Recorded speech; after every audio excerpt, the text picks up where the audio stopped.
Hey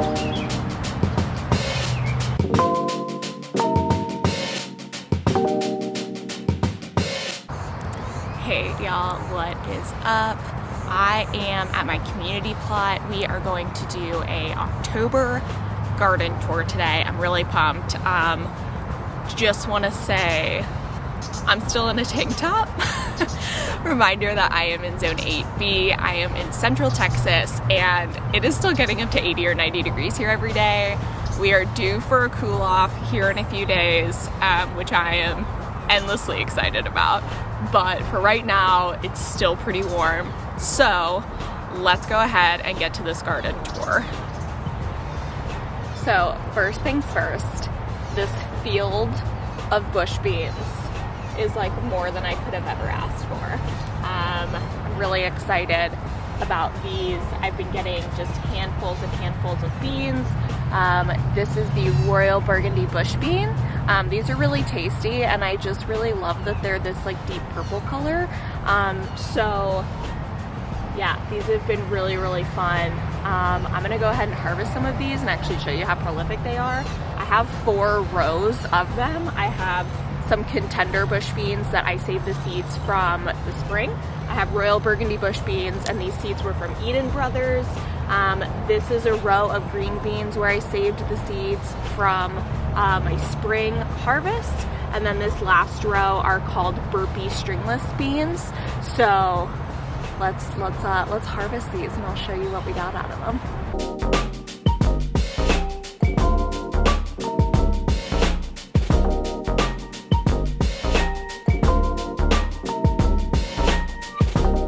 To give you an idea of how prolific these plants are, other than this purple bean, this is all just from one harvest from one plant, which is like 1 serving of vegetables. Some of these are a little bit big, like I don't really like to pick bush beans this big. I like to pick them a little smaller. I just haven't been out here in a couple of days, which is kind of the only problem with having bush beans here at this plot, is they really need to be picked once they start producing like every day. But look at that. That was a whole serving of food from one plant. It's amazing.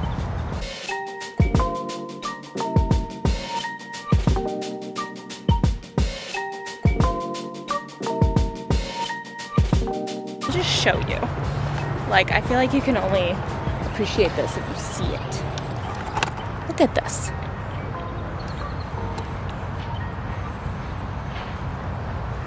What?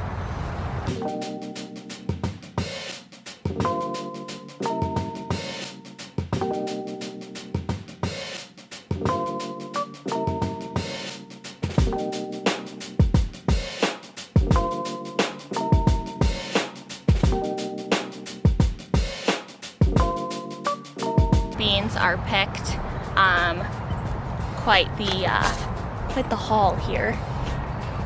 You guys can see that.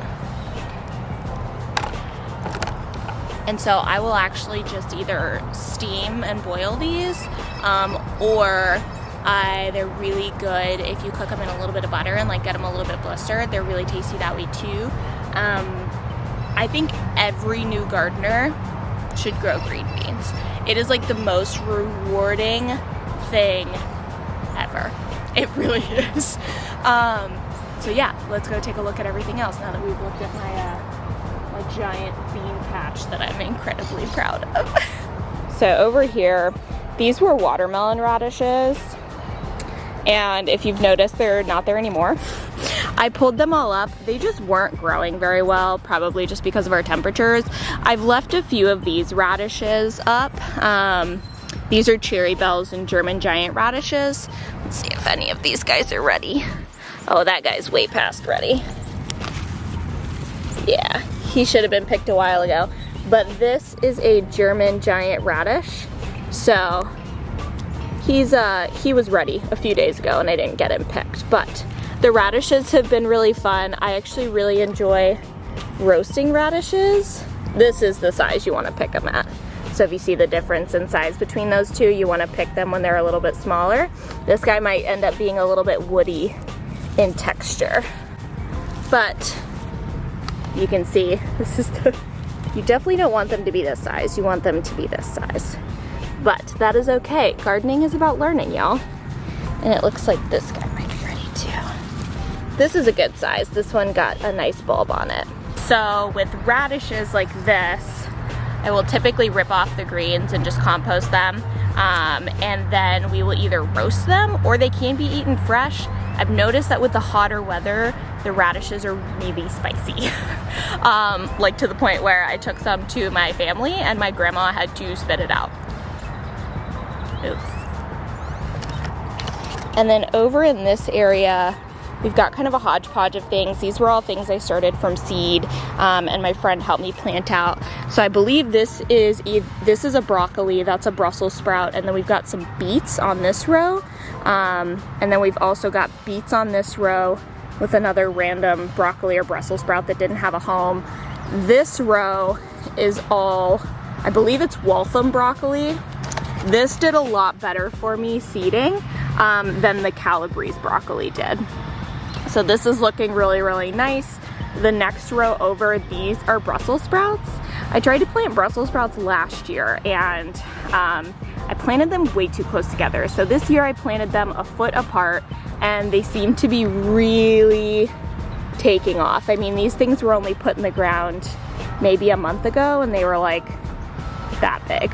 So they're doing really, really well. The next row over, these are collard greens, and some of these definitely need to be harvested. Some of these plants are getting really big. Like this guy, he's getting a little wonky. We could probably harvest him. But these are all collard greens. We really love collard greens, so I'm probably gonna harvest some of those. And then the next row over is another row of Waltham broccoli, and some of these had ended up having 2 planted in each one, so I need to separate them and replant them. And then this last row is the Calabrese broccoli, which did not do as well for me seeding, but this is all taking off and it should continue to take off in the cooler weather. I did want to check on these beets. I've never grown beets, so I don't really know like what I'm supposed to look for. It looks like there's a little beet growing down there. It's happening. There's a beet. So that's exciting. The beets were a little bit of an experiment, if I'm being honest. And I tried a couple of different ways. I left some, this is a weed. We don't want that guy getting established. I tried a couple of different, I let a couple of them stay like really close together to like try and multi-sow, and then I left some kind of farther apart. So we'll see how the beets go. I'm a little bit nervous here. And then in terms of herbs and flowers, my lavender, this is just always how it looks this time of year, but it comes back really beautifully in the spring and summer. My rosemary is doing great. It smells really good. I'll probably harvest some of that today. Parsley grows really well for me. So this is like flat leaf Italian parsley. This is curled parsley. These, I believe, are my meteor red zinnias that are going to pop open here very, very soon. I couldn't actually remember which ones I planted where, but those are meteor zinnias. And then more flat leaf Italian parsley. And then this. Does this amount of just yellow beauty not just make you the happiest person? So these are Canary yellow zinnias from Baker Creek that I just put the seeds right in the ground, and probably way too early, but they just came up. And then I've got some yellow marigolds that I just sprinkled the dead-headed marigolds in the soil and they came back. But just look at how beautiful these are. And then this was quite a surprise. This is a little volunteer mustard green plant. So I planted mustard greens last year without realizing that like I really don't like mustard greens that much. Yeah, so he's just chilling. That's fine, he can stay. And then my cinnamon basil plant is still hanging out. I'm kind of just letting him chill. The bees really like him, so he can hang out. And then my oregano patch is growing quite rapidly. Over here, this is a marigold that jumped outside of my plot, but is being allowed to live there as of right now. And then here's another meteor zinnia that's actually opening. This one's looking kind of puny. I'm not really sure what happened. Those other ones look really strong and this one just doesn't, but it's going to be pretty. And then I believe this is calendula. So I did plant some calendula. I think I planted it in here. Truthfully, I don't remember. But yeah, I think it looks like there's a bud right there. So we're gonna find out soon what the heck this plant is. I feel like that's half of like my gardening is like, I think I planted it here. We'll see if it comes up. And then I've got some lemon thyme and more marigolds. And then these rescue zinnias are actually really beautiful. These are rescue zinnias, I call them, because I had these at my old apartment and they were not growing. So I brought them here and to try and save them, and they are taking off. They're doing really, really great. And then this is same thing with this sage. So this sage is also doing really well. I need to pick some of that.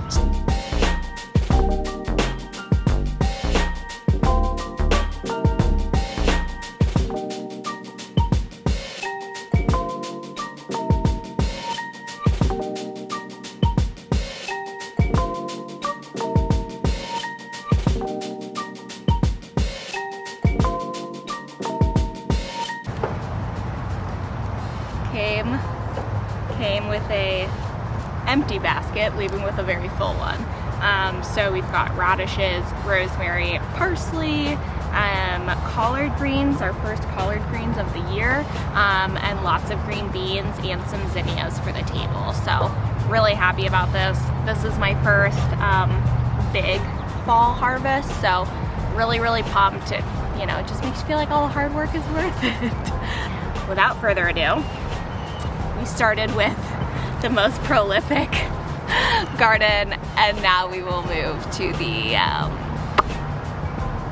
less successful garden.